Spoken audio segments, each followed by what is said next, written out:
पर्वतपुर गांव में दो भाई रहते थे। दोनों ही किसान थे और दोनों ही अपनी पत्नी के साथ रहते थे। लेकिन बड़ा भाई सूरज छोटे भाई मनीष से बहुत जलता था। हमेशा वो पूरी जमीन और खेत हड़पने की फिराक में रहता था। सूरज अपनी पत्नी कोयल और मनीष अपनी पत्नी खुशबू के साथ अपने अपने घरों में रहा करते थे। घर तो एक था, लेकिन वहाँ एकता बिल्कुल नहीं थी। दोनों परिवार हमेशा एक दूसरे के खिलाफ ही रहते।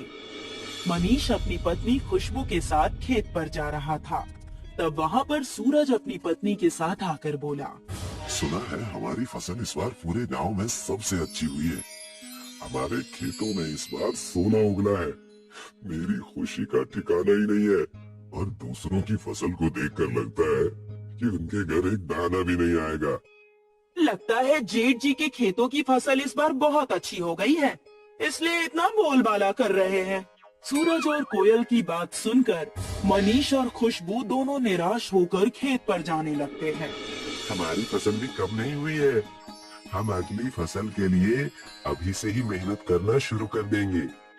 इस बार हम महंगे वाले खाद मंगवा लेंगे और मैं भी आपके साथ खेत में हाथ बटाऊंगी। दोनों वहाँ से अपने अपने घर चले जाते हैं। अगले ही दिन मंडी में फसल का दाम लगने वाला था। कई किसान वहाँ पर अपने फसल के साथ आए थे। सूरज और कोयल भी वहाँ पर आए थे। तुम्हारे फसल है ही कितने? इन फसलों को तो मुझे ही बेच सकती हो। इसका भाव तो मैं ही लगा देती हूँ। दीदी, आपका नाम ही सिर्फ कोयल है, लेकिन बातें आपकी पूरी कठोर है। हमारा जो भी हिसाब होगा उसे हम देख लेंगे।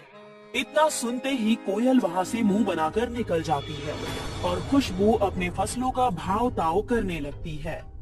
आइए खुशबू बहन, इस बार का आपका फसल कैसा गया? दिखने में तो बहुत अच्छा दिख रहा है। क्या बताऊं भैया जी, इस बार फसल तो अच्छे हुए हैं, लेकिन कम हुए हैं। चने की खेती कहाँ आजकल कोई करता है। चने की खेती कम करने की वजह से ही चने आजकल बहुत महंगे बिक रहे हैं। खुशबू अपने चने के फसल लेकर मंडी पर भाव कर ही रही होती है कि कोयल के चावल के फसलों का दाम लग जाता है। चावल के दाम को देखकर कोयल और सूरज निराश हो जाते हैं। वहीं मनीष और खुशबू चने के फसलों के दाम से खुश रहते हैं।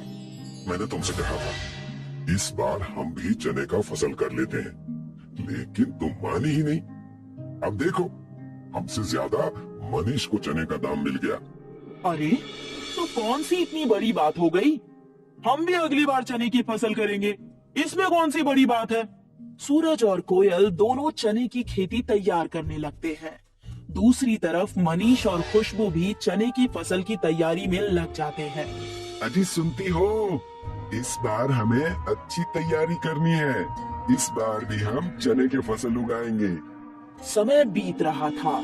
सूरज महंगे महंगे खाद लेकर अपने चने की फसल पर डालता है और उनकी बहुत अच्छी तरह से देखभाल करता है। हमारे खेत के चारों तरफ कांटे और तार लगाने पड़ेंगे, वरना हमारे खेत में जानवर आ जाएंगे और हमारी फसल को इससे नुकसान हो सकता है। नहीं जी, पहले से ही हमारे फसलों में इस बार बहुत पैसे खर्च हो गए हैं और अब हम और खर्चा नहीं कर सकते। हमारे पास इसके अलावा कोई और रास्ता नहीं है। जानवर ही अगर हमारे फसल खा लेंगे तो हमारे लिए क्या बचेगा? आपके भाई मनीष ने तो कांटे या तार नहीं लगाया है, तो हम क्यों परेशान हो रहे हैं? मनीष भी अपने खेतों की रखवाली बहुत अच्छी तरह से कर रहा था। हर रात वो अपने खेत के पास ही खटिया डालकर सोया करता। इस बार मैं अपने खेतों की ज्यादा रखवाली करूंगा। इस चने की खेती से ही मैं अपने पूरे साल का घर चला लूंगा। हमारी मनोकामनाएं जरूर पूरी होंगी जी। हम और मेहनत करेंगे और फसल काट कर मंडी में बेच देंगे। जब सूरज ने मनीष के चने की खेती देखी तो वो हक्का बक्का रह गया। मनीष की खेती में चने की फसल बहुत उपजाऊ और सोने जैसी चमक रही थी। सारी चीजें देखकर वो अपनी पत्नी कोयल के पास गया और उसे सारी बातें बताई। मैंने आज मनीष के चने की खेती देखी। हमारे खेत से 10 गुना ज्यादा उसके खेतों में फसल नजर आ रही है। ये कैसे संभव है मुझे नहीं पता, लेकिन ये बात सच है। लेकिन ऐसा कैसे हो सकता है? न महंगे खाद, न कोई पहरेदारी, फिर भी इतने अच्छे फसल कैसे? मुझे और कोई ताने नहीं सुनने उस खुशबू के। आपको कुछ करना होगा जी। रुको, मैं इसका इलाज जानता हूँ। एक तांत्रिक है, वही इसका कोई उपाय बता पाएंगे। अब समझ लो उस मनीष का अंत समय आ गया है।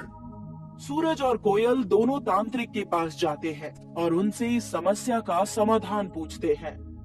बगड़ बोल बच्चे, मैंने तेरी सारी बातें सुन ली। मैं तुझे एक दवा देता हूँ। इस चीज को जाकर अपने भाई के फसल पर डाल देना। फसल पूरे लोहे का हो जाएगा। तांत्रिक ने सूरज को एक दवा दी, जिसे मनीष की फसल में डालने के लिए कहा।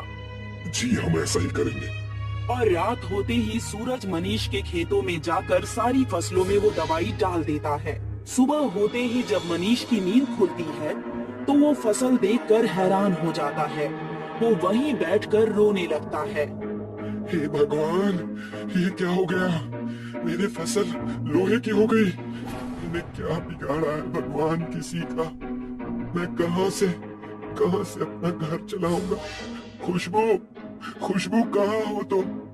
ये देखो हमारे फसलों को क्या हो गया? मनीष की आवाज सुनकर वहाँ पर खुशबू और पूरा गांव आ जाता है, साथ ही सूरज और कोयल भी।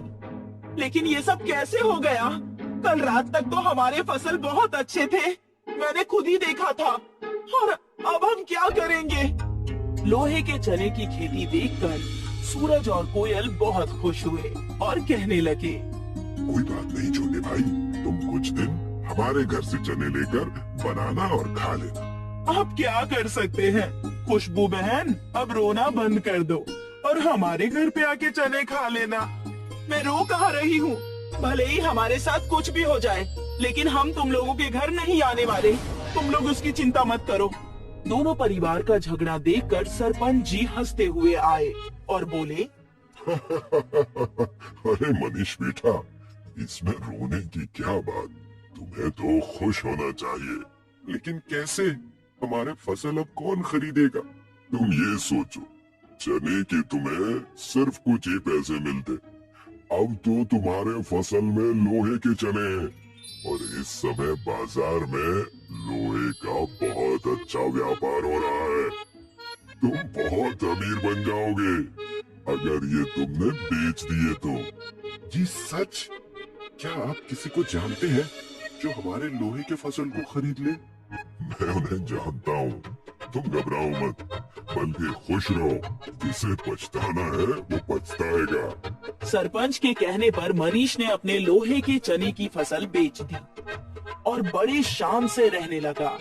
दूसरी तरफ कोयल और सूरज के चने मंडी में बहुत ही कम भाव में बिके। उन्हें उनका सबक मिल गया। मनीष और खुशबू ने बड़े मकान भी बनवा लिए और वहीं खुशी खुशी रहने लगे।